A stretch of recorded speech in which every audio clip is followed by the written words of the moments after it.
silences qui portent plus que les mots, des instants suspendus qui deviennent refuge et des liens si simples qu'ils finissent par tout changer. C'est ce que tu as été pour moi.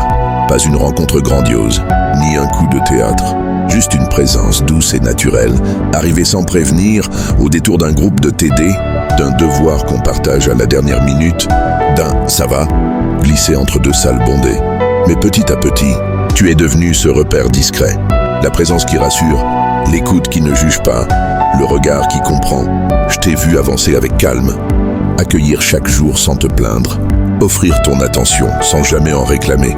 Et moi j'apprenais qu'on peut être fort sans éclat, qu'on peut être brillant sans bruit, et qu'il existe des gens qui élèvent les autres simplement en étant eux-mêmes.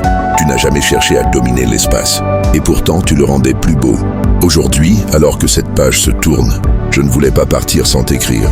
Pas pour te retenir, pas pour créer un malaise, mais pour honorer ce que tu as été, pour moi, dans cette étape de vie.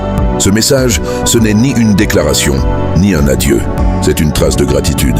Parce que parfois, dans un monde qui court trop, certaines âmes nous apprennent à ralentir. Tu es cette âme-là, Noura. Tu m'as montré que la douceur peut être force, que le respect n'a pas besoin d'artifice, et que la présence vraie est un cadeau rare. Alors si un jour tu doutes, si un jour tout devient flou, reviens à ces mots.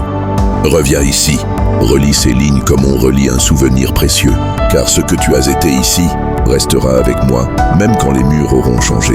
Ta lumière ne dépend de personne. Et si jamais tu oublies qu'elle existe, je veux que ce texte te la rappelle.